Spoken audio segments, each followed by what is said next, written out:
प्रिय विद्यार्थियों नमस्कार। क्लास 10th टीचिंग एक्सपर्ट की ऑनलाइन क्लासेज में आपका स्वागत है। अपना टॉपिक चल रहा था वही नरेशन, और नरेशन में ये आपका प्रश्न था कल। ये प्रश्न मैंने आपको हल भी करवाया था, किस प्रकार से इसको हल करते हैं।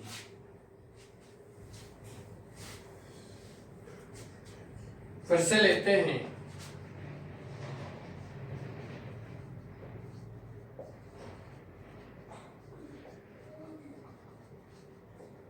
My friend said to me,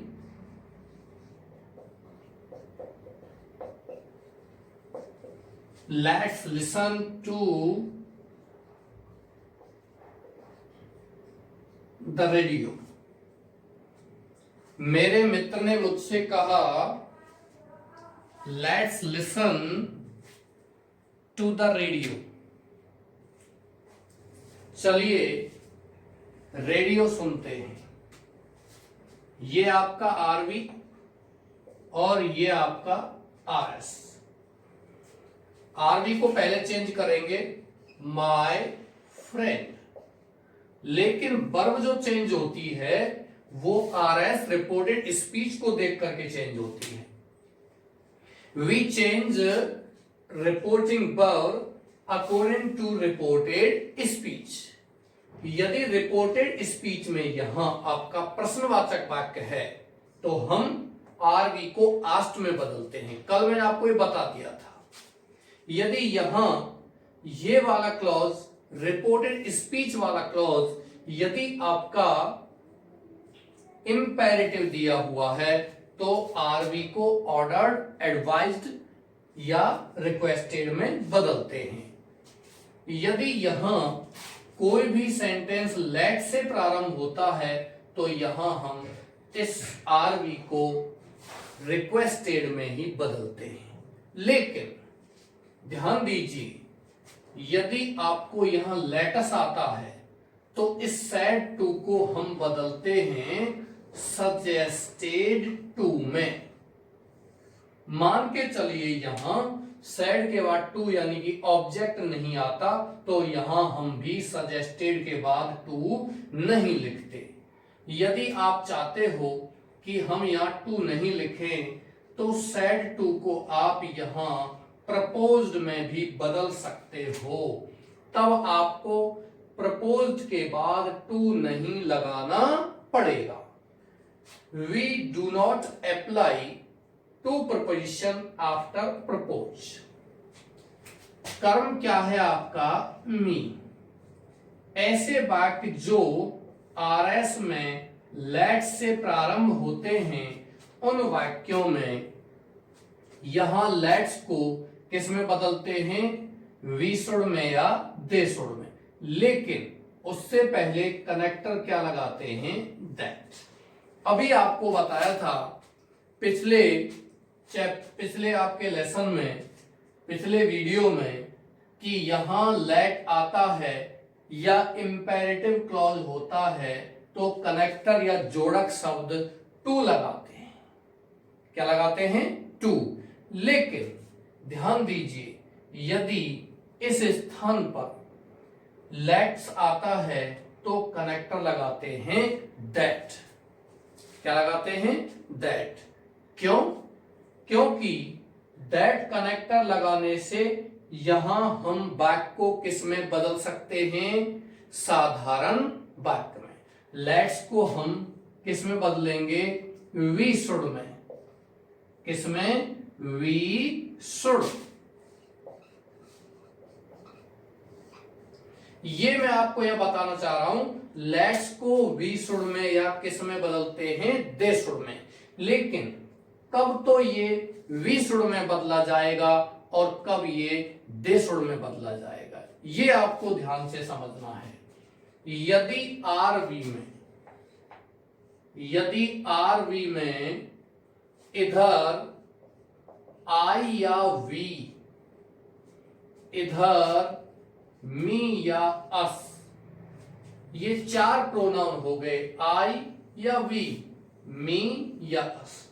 इन चारों प्रोनाउन में से एक भी प्रोनाउन, ध्यान से सुनना है, ये आरवी है, इस आरवी में चारों प्रोनाउन आई या वी, मी या अस, इन चारों प्रोनाउन में से एक भी प्रोनाउन यदि आता है आरवी में, तो हम लेट्स को किस में बदलते हैं, वी शुड में, और नहीं आता है तो किस में बदलते हैं, दे शुड में। फिर से सुनिए, यदि आरवी में फर्स्ट पर्सन का आई या वी कर्ता ग्रुप में, माई नहीं होना चाहिए, ये पदेसे प्रोनाउन है, और पदेसे प्रोनाउन यहां जब आएगा तो ये थर्ड पर्सन माना जाता है, माई फ्रेंड, मेरा मित्र, थर्ड पर्सन है ये। लेकिन यहां आई या वी और मी या अस, इन चारों में से कोई भी प्रोनाउन यदि आता है तो लेट्स को किस में बदलते हैं, वी शुड में, अन्यथा किस में बदलेंगे, दे शुड में। इनके अलावा नहीं, ये नहीं आते हैं तो किस में बदलते हैं, दे शुड में। तो यहां प्रिय विद्यार्थियों, हमने लेट्स को किस में बदल दिया, वी शुड में। और आगे क्या लिखेंगे, लिसन का लिसन टू द रेडियो का टू द रेडियो। लिसन को हम चेंज नहीं करेंगे, listen is the first form of the main verb and we always use first form of the main verb after any modal. हम किसी भी model के बाद केवल और केवल क्या लगाते हैं, मुख्य क्रिया की फर्स्ट फॉर्म। ओके डियर्स, इसको आप कॉपी कीजिए, मैं दूसरा सेंटेंस लिखता हूं।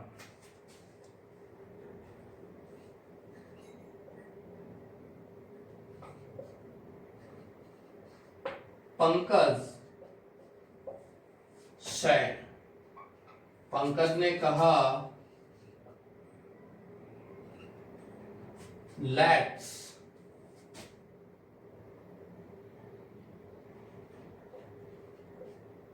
Go for walk.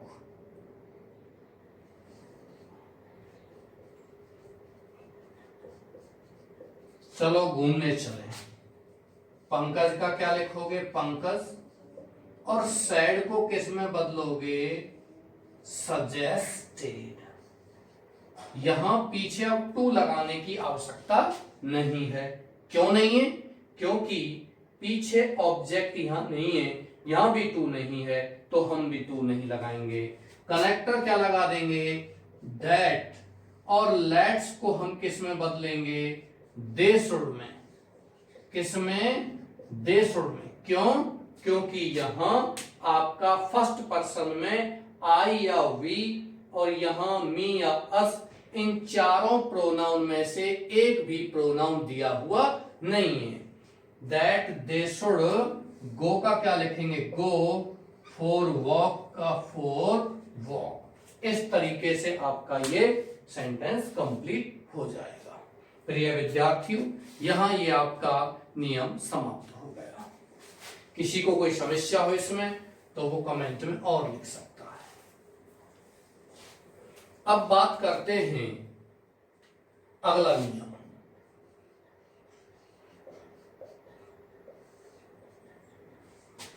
अगले नियम में आता है ऑप्टेटिव सेंटेंस।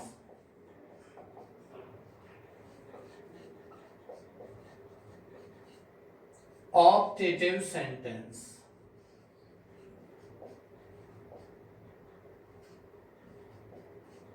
आशीर्वाद, इच्छा,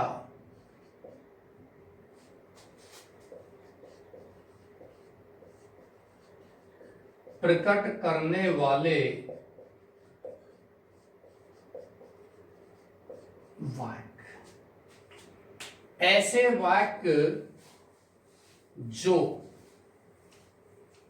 वाक्य जो कोई कामना प्रकट करते हैं, कोई इच्छा प्रकट करते हैं, कोई आशीर्वाद देते हैं या कोई अभिशाप देते हैं, वो सेंटेंस क्या कहलाते हैं, ऑप्टेटिव सेंटेंस।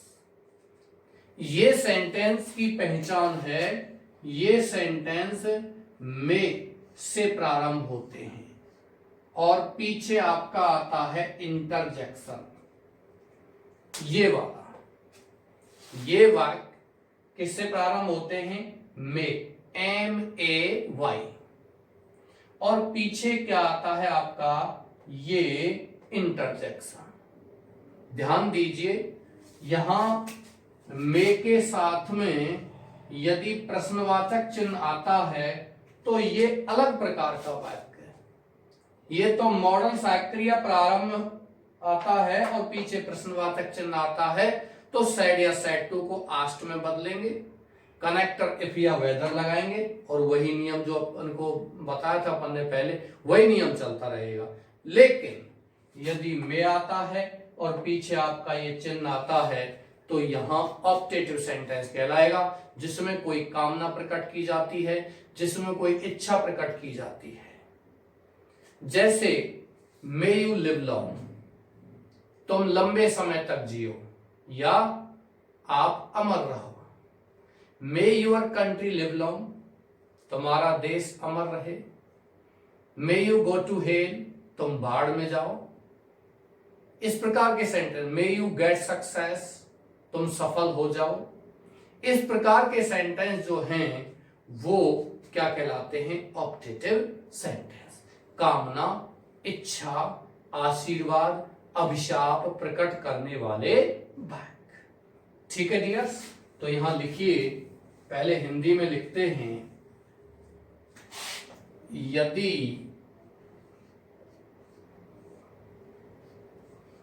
RS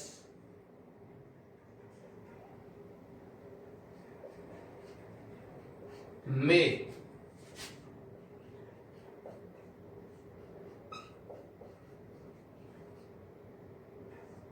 से प्रारंभ हो एवं पीछे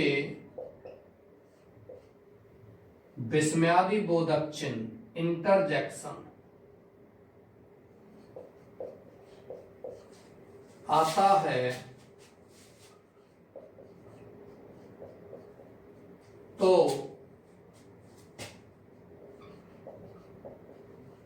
आरवी को विश्व इच्छा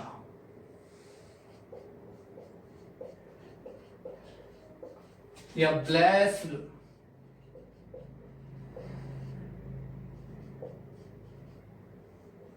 आशीर्वाद या कर्स्ड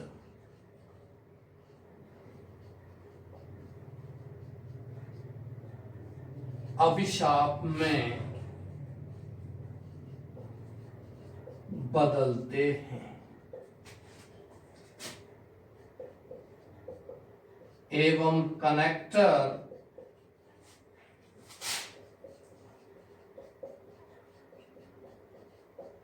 दैट लगाकर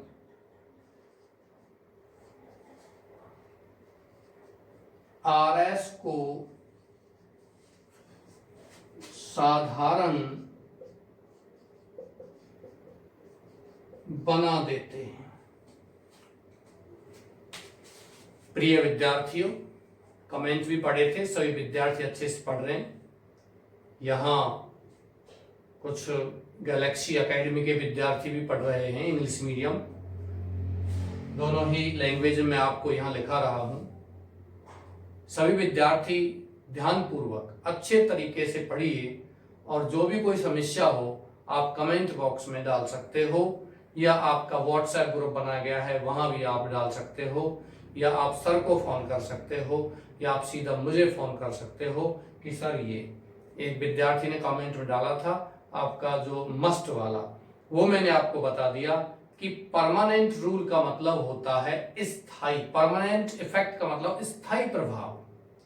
मस्ट में जहां स्थायित्व आता है, यानी कि जिस प्रकार से आपने वो पढ़ा था कि यूनिवर्सल ट्रुथ में जिस प्रकार से बातें, चीजें, कार्य भविष्य में भी नहीं बदलता है, 10, 20, 50 वर्ष बाद भी नहीं बदलता है, 100 वर्ष बाद भी नहीं बदलता है, 1000 वर्ष बाद भी नहीं बदलता है, उसी प्रकार से मस्ट आने पर यदि भविष्य तक भी 100 साल बाद तक भी उस कार्य का प्रभाव नहीं बदलता है तो हम मस्ट को नहीं बदलते हैं। दूसरी बात, मस्ट नॉट आता है तो उसको बिल्कुल नहीं बदलते हैं। ठीक। तीसरी बात, विशेषकर मस्ट का प्रयोग स्थायी प्रभाव के लिए ही करते हैं। स्थायी प्रभाव के लिए ही मस्ट का प्रयोग करते हैं। मस्ट का प्रयोग बहुत ही कम होता है उसमें। ऑब्लिगेशन में कहां होगा, जब कोई व्यक्ति किसी दूसरे अपने अपने यानी अधीनस्थ कर्मचारियों को यदि किसी काम को करने के लिए बाध्य कर रहा है तो वहां मस्ट को किस में बदलते हैं, हैड टू में बदलते हैं, क्योंकि वहां बाध्यता हो जाएगी और बाध्यता को हैड टू में बदलते हैं और वो समय आने पर पास्ट बन जाता है। जबकि मस्ट में जब स्थायी प्रभाव होता है वो कभी भी पास्ट नहीं बनता है, क्योंकि उसका प्रभाव हमेशा से फ्यूचर में भी रहता है। दैट लगाकर आरएस को साधारण बना देते। ध्यान दीजिए प्रिय विद्यार्थियों, मैं फिर बता रहा हूं, मे जब आता है और पीछे आपका इंटरजेक्शन आएगा तो वहां दैट लगाएंगे कनेक्टर, लेकिन मे से प्रारंभ होता है और पीछे प्रश्नवाचक चिन्ह आता है तो वहां कनेक्टर क्या लगाते हैं, इफ या वेदर। ठीक है, तो यहां मैं आपको इंग्लिश में और लिखाता हूं, इफ, इंग्लिश मीडियम वाले लिखिए, इफ RS clause start या begins with may and there is interjection behind the clause, then we change RV into wished, blessed or cursed, and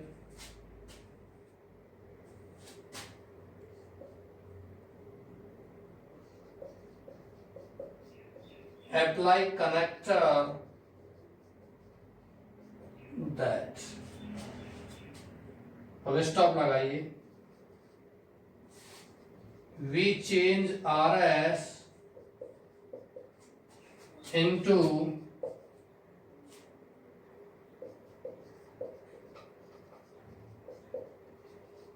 affirmative sentence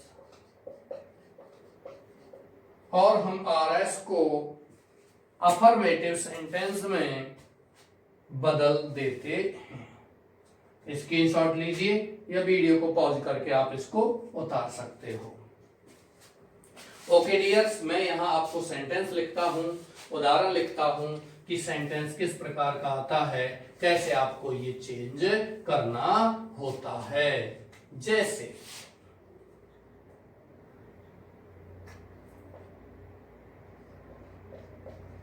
an old man said to me,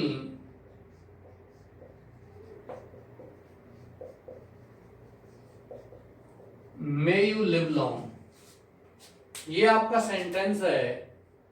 एक वृद्ध आदमी ने said to me, may you live long। एक वृद्ध आदमी ने मुझसे कहा, आशा करता हूं आपने इसको कॉपी कर लिया होगा, मैं इसको मिटा रहा।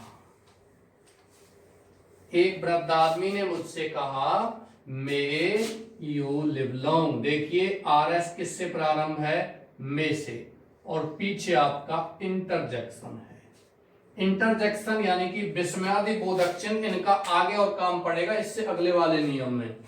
यही चिन्ह आएंगे। एक्सक्लेमेटरी सेंटेंस जिनको कहते हैं, जिनमें कोई विस्मय प्रकट किया जाता है, एक्सक्लेम किया जाता है, वो एक्सक्लेमेटरी सेंटेंस आपको आगे और मिलेंगे। An old man said to को किस में बदला जाएगा, यहां बताइए क्या दे रहा है वो? आशीर्वाद। तो यहां क्या लिख देंगे? ब्लेस्ड। कर्ष तो लिख ही नहीं सकते, अभिशाप थोड़ी दे रहा है कि तुम अमर रहो, अभिशाप नहीं है। यहां क्या है? ब्लेस कर रहा है। हाँ, आप इस जगह पर विश्ड भी लिख सकते हो, तो भी आपका सेंटेंस बिल्कुल सही है। कर्म क्या हो गया यहां? Me. Me is the object in the sentence. Connector क्या लगा देंगे? दैट। कर्ता कौन है? कर्ता को उठा के लाएंगे। मैंने बताया था मे से प्रारंभ हो और पीछे आपका इंटरजेक्शन आता है तो कनेक्टर क्या लगाते हैं? दैट। और मे से प्रारंभ है और पीछे आपका प्रश्नवाचक चिन्ह होता तो हम क्या लगा देते? इफ या वेदर। दैट के बाद यू को उठाते हैं, ये आपका कर्ता है। कौन सा पर्सन है? Second person.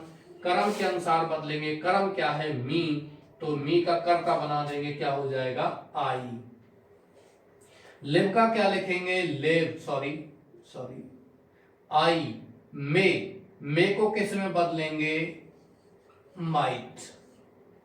मे को किस में बदलेंगे? माइट में।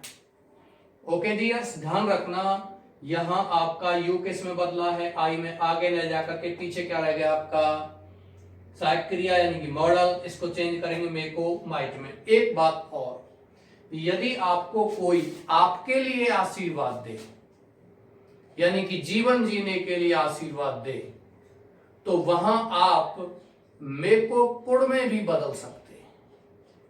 मे को कुड़ में भी बदल सकते हैं कि मैं लंबे समय तक जी सकूं, क्योंकि अपने आप को जीने के लिए इंसान माइट यानी कि रिमोट पॉसिबल, क्षीण संभावना, बहुत ही कम न्यून संभावना प्रकट नहीं करता है, बल्कि स्ट्रॉन्ग पॉसिबिलिटी करता है, यानी कि मजबूत संभावना व्यक्त करता है स्वयं के लिए। तो वहां आप मे को माइट के स्थान पर यहां कुड़ भी लिख सकते हो, जो भी आपका सही है। माइट तो सही है ही, माइट भी सही है, कुड़ भी सही है।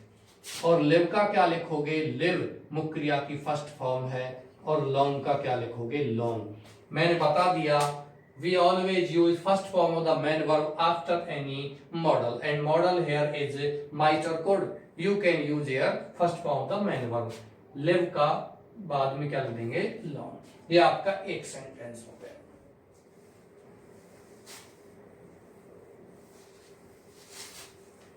दूसरे सेंटेंस की बात करते हैं।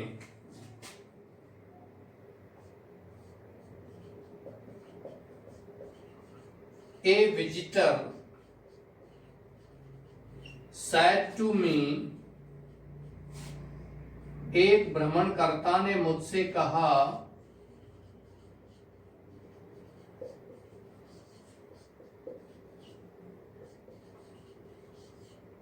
May your country live long. एक भ्रमणकर्ता ने मुझसे क्या कहा? तुम्हारा देश अमर रहे। ये मुझसे किसने कहा? एक भ्रमणकर्ता ने, कि आपका देश कैसा रहे?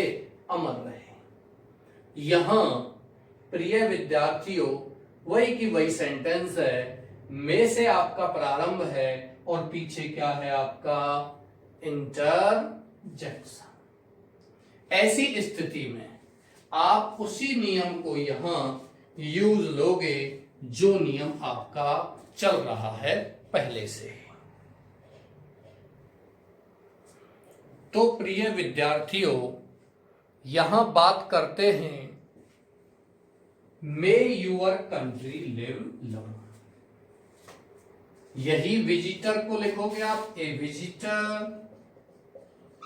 सैड का क्या लिखोगे? ब्लेस्ड। ऑब्जेक्ट क्या हो गया? मी। और कनेक्टर क्या लगा देंगे? दैट। कर्ता कौन है? Your country. ये आपका संज्ञा है, संज्ञा को बदलते नहीं कंट्री को, लेकिन इस संज्ञा से पहले आपका प्रोनाउन दिया हुआ है, पजेसिव प्रोनाउन। कौन सा पर्सन है? Second person. ऑब्जेक्ट के अनुसार, ऑब्जेक्ट कौन सा है? मी। तो यहां मी का कर्ता क्या होगा? आई। कर्म क्या है? मी। और पजेसिव क्या होगा, माई। तो यूआर को किस में बदलेंगे, my country, that my country. Me का फिर क्या लिखोगे, माइट लिव लॉन्ग। इस प्रकार से आपका सेंटेंस होगा। यदि आप कर्स की बात करते हो, जैसे ही said, he said to me, may you go to hell, तुम भाड़ में जाओ, ये सेंटेंस आता है। क्या लिखोगे, ही और said to के सम बदलेंगे, cursed me, उसने मुझे अभिशाप दिया। that यू का मी के अनुसार क्या हो जाएगा, आई। मे का क्या होगा, माइट। गो का गो, टू का टू, हेल का हेल। इस प्रकार से आपके ऑप्टेटिव सेंटेंस बनेंगे। ऑप्टेटिव सेंटेंस के बाद आते हैं आपके टिपिकल और फ्रेगमेंट सेंटेंस। ऐसे सेंटेंस जिनमें कोई ना कोई आपको गुड मॉर्निंग किया जाता हो, विश किया जाता हो, आपको यदि कोई मिलता है और आपसे यदि कोई बिछड़ता है, तो जिस प्रकार का अभिवादन किया जाता है उनको हम टिपिकल सेंटेंस कहते हैं। और इसके अलावा आपको कोई बधाई देता हो, कोई धन्यवाद देता हो, ऐसे सेंटेंस होते हैं, उनको हम फ्रेगमेंट कहते हैं। प्रिय विद्यार्थियों, फ्रेगमेंट का मतलब होता है छोटे छोटे छोटे छोटे टुकड़े। यदि हम किसी शब्द को टुकड़ों में बांट सकते हैं, उनको कहते हैं फ्रेगमेंट सेंटेंस, जिसमें हम फ्रेगमेंट को वर्ब में भी बदल सकते हैं। जैसे कॉन्ग्रेचुलेशंस आता है तो हम उसको कॉन्ग्रेचुलेटेड में भी बदल देते हैं। अगला नियम है आपका रूल नंबर, फ्रेगमेंट और टिपिकल सेंटेंस। फ्रेगमेंट और टिपिकल सेंटेंस। फ्रेगमेंट और टिपिकल सेंटेंस जो होते हैं, मैंने आपको बता दिया ऐसे वाक्य जिनमें यदि आपको कोई भी सेंटेंस इस प्रकार का आता है, जैसे मिलने पर आपसे अभिवादन किया जाता है या अलग होने पर आपसे अभिवादन किया जाता है। आप किसी को मिलते हो, गुड मॉर्निंग विश करते हो, गुड इवनिंग विश करते हो, ठीक है। आप बिछड़ने पर गुड नाइट विश करते हो, गुड बाय विश करते हो। ऐसे सेंटेंस जो होते हैं वो टिपिकल सेंटेंस होते हैं। लिखिए,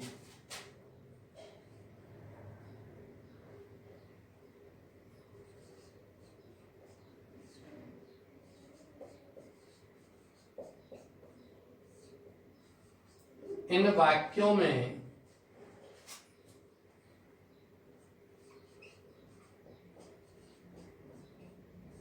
आरवी को विश्ड या बेड या कॉल्ड में बदलते हैं। वह कनेक्टर कुछ भी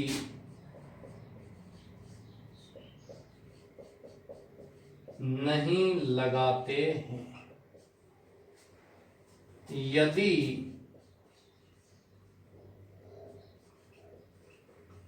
आरएस में कोई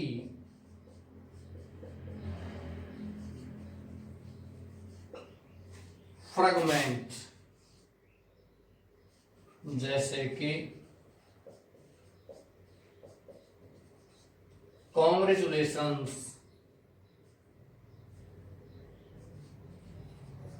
या थैंक्स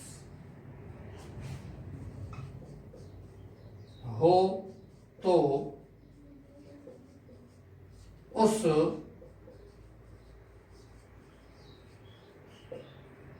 फ्रेगमेंट को वर्ब की सेकंड फॉर्म बनाकर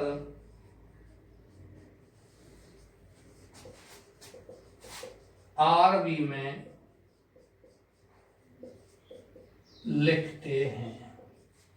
प्रिय विद्यार्थियों, यदि आप किसी से मिलते हो और तब आप किसी को अभिवादन करते हो, गुड मॉर्निंग, गुड इवनिंग वगैरह, तो वहां आप क्या लिखोगे? विश्ड। आरबी को विश्ड में चेंज कर दोगे, साइड या साइड टू को विश्ड में चेंज कर दोगे।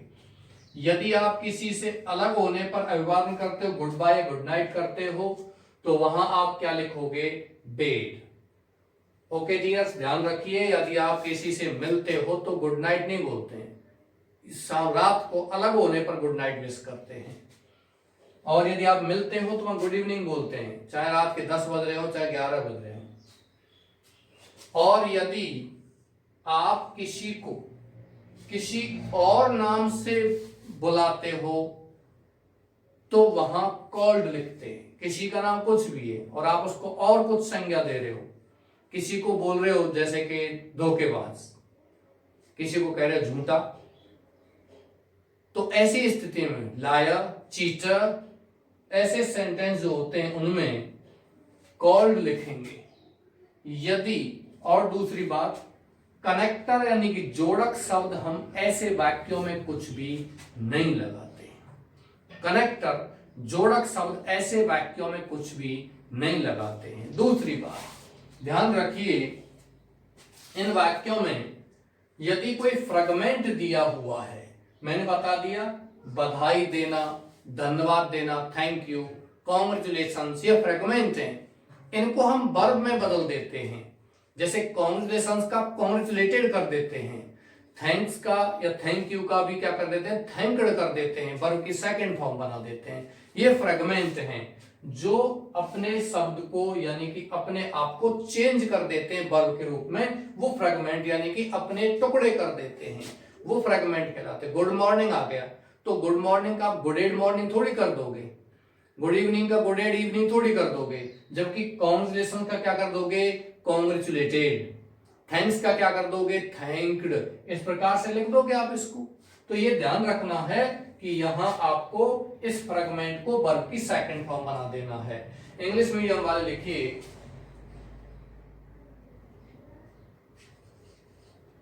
वी चेंज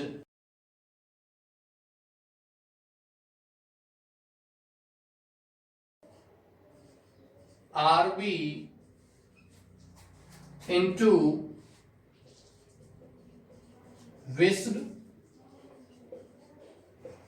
और बेड और called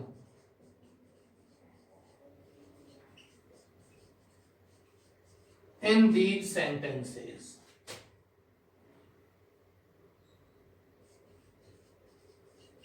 Connector is not applied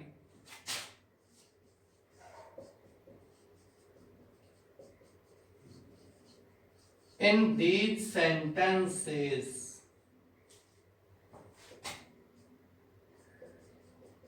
if there is any fragment in RS, then we change the fragment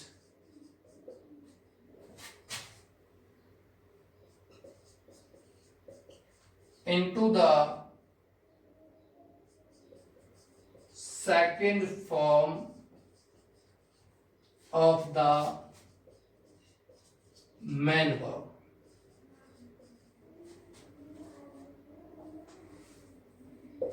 And write it in RB.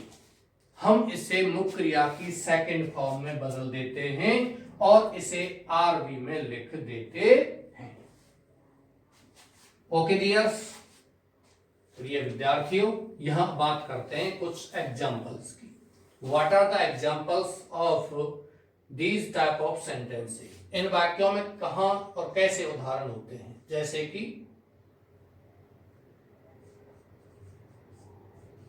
My friend said to me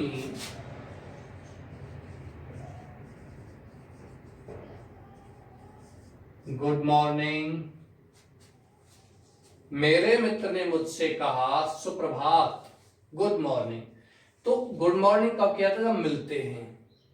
तो मैंने बता दिया मिलने पर आप इसको क्या करोगे, विश में करो, बदलोगे, यानी विश कर रहा है गुड मॉर्निंग आपको, और अलग होने पर बेग। तो यहां क्या लिखोगे, माय फ्रेंड, मैंने बताया था आरबी को किस में बदलोगे, यहां विश्ड में, ऑब्जेक्ट क्या हो गया, मी, माय फ्रेंड विश्ड मी, और इस जी को स्मॉल में बदल दोगे, क्या हो जाएगा, गुड मॉर्निंग। मैंने पहले ही बता दिया connector is not applied in these type of sentences, बिना जोड़क शब्द के ही ये वाक्यों को हम डायरेक्ट से इनडायरेक्ट में चेंज करते हैं, डायरेक्ट से इनडायरेक्ट में बदलते हैं। आगे बात करते हैं अगला सेंटेंस, जैसे कि ही सेड टू मी, उसने मुझसे कहा गुड बाय, अलविदा। आप क्या लिखोगे, ही बेड मी गुड बाय, उसने मुझसे क्या कहा, गुड बाय। ध्यान रखना, बेड, बेड क्या है आपका, मुख्य क्रिया की सेकंड फॉर्म, ओके। और फर्स्ट फॉर्म क्या होती है, बिड, और थर्ड फॉर्म क्या होती है, बिडन, BIDDE। एक सेंटेंस और लेते हैं, जैसे कि his friend said to him, उसके मित्र ने उससे कहा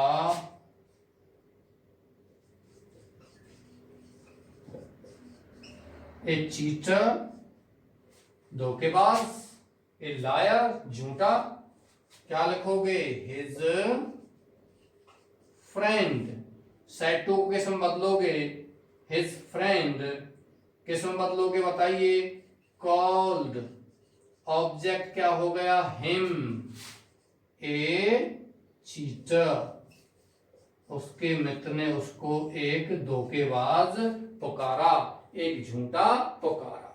ये डायरेक्ट का एक सेंटेंस, ये डायरेक्ट का, और ये डायरेक्ट स्पीच, और यहां डायरेक्ट स्पीच का और लेते हैं सेंटेंस। ऐसे सेंटेंस जो आपके कैसे होते हैं, fragment sentence. My friend said to me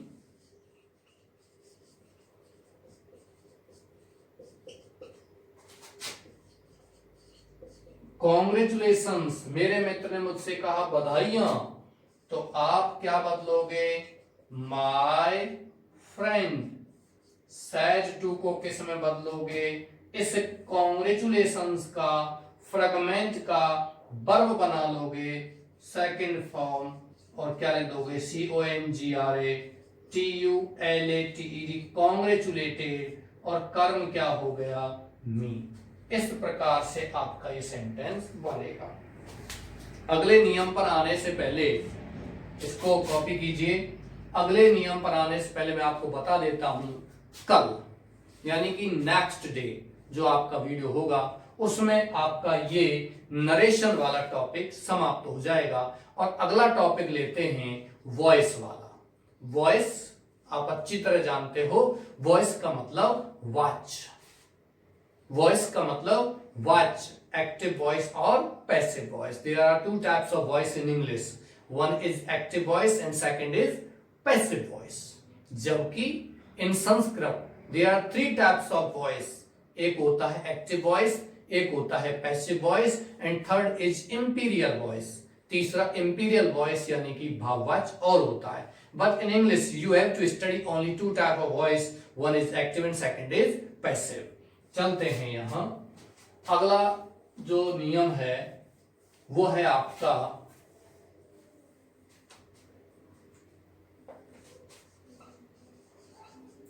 rule number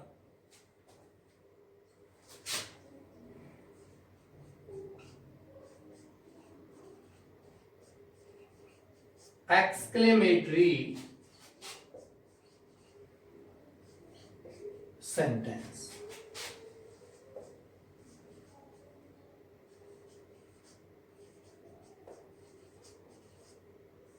विस्मय बोधक वाक्य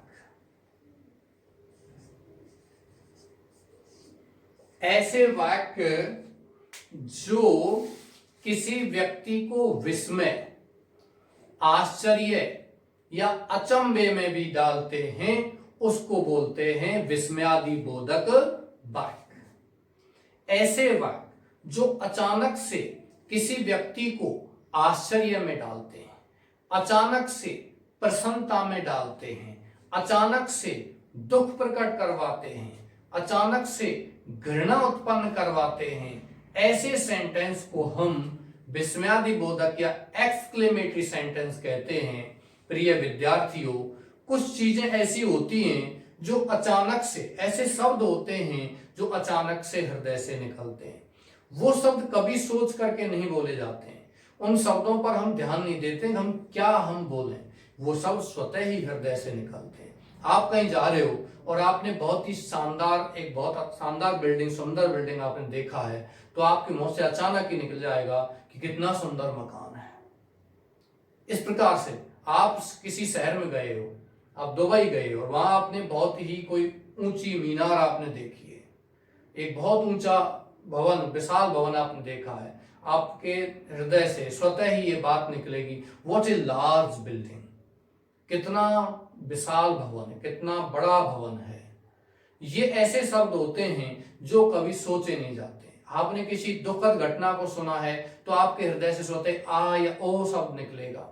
आपने अचानक से किसी प्रसन्नता सूचक शब्द को सुना है तो वो शब्द, वो जो प्रसन्नता की बातें होती उसको सुनते ही आपके हृदय से आहा, ओहो, ऐसे शब्द निकल जाते हैं।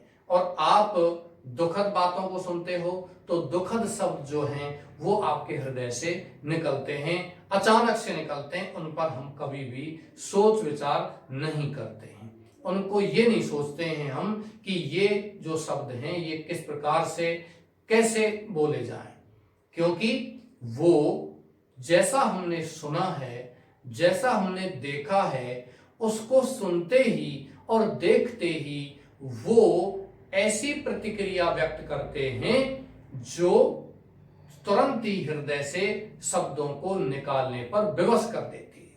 आपने साइंस के चैप्टर में भी पढ़ा होगा प्रतिवर्ती क्रियाएं। प्रतिवर्ती क्रियाएं क्या होती हैं? प्रतिवर्ती क्रियाएं वो होती हैं जो संदेशों को संवेदनशील स्थान से मस्तिष्क तक ले जाती हैं और वापस लाती हैं, उनको क्या कहते हैं? प्रतिवर्ती क्रियाएं। और जिस मार्ग से आती जाती हैं उसको क्या कहते हैं? प्रतिवर्ती चाप। For more detail you may contact your science teacher. ज्यादा जानकारी के लिए आप साइंस टीचर से संपर्क कीजिए। मैं तो आपको इससे संबंधित बातें बता रहा हूं। जैसे कि आपके पैर में कांटा लग गया तो आपको दुख हुआ, और दुख होते ही अचानक से आपके हृदय से वो शब्द निकलेगा जो दुख को प्रकट करेगा। ओ, आ, आउच, ऐसे शब्द आप बोलोगे। ऐसा थोड़ी कि आपके पैर में कांटा लग गया और आपका पैर में कांटा लगा हुआ है, फिर आप सोच रहे हो कि मैं बोलूंगा, क्या बोलूं मैं, ओ बोलूं या आ बोलूं। ऐसा नहीं है।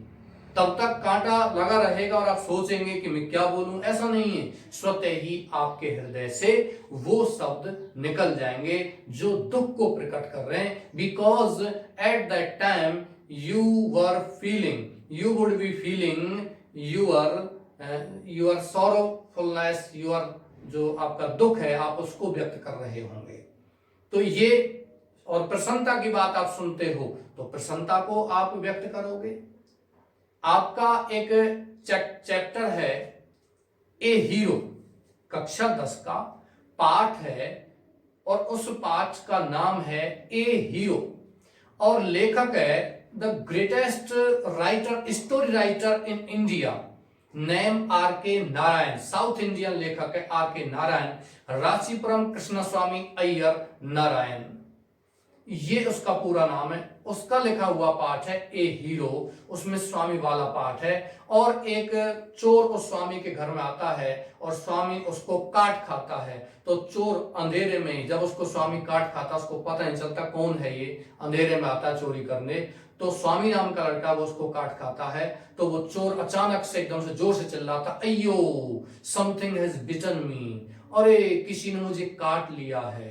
तो वो दुख को प्रकट कर रहा है, दुख को व्यक्त कर रहा है। तो यहां ऐसे ही सेंटेंसेस की हम बात करते हैं जो सेंटेंस किसको प्रकट करते हैं, दुख को प्रकट करते हैं। ये आपको लिखने नहीं है, मैं यह बता देता हूं कि ये जो शब्द हैं, जैसे दो तो अपने WH हैं, वॉट और हाउ, इसके बाद आह, आहा, ओ,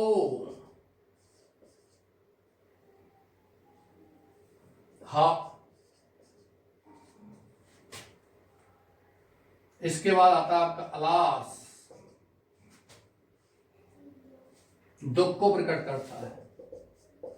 अयो, दुख को प्रकट करता है। Hurray, hurrah,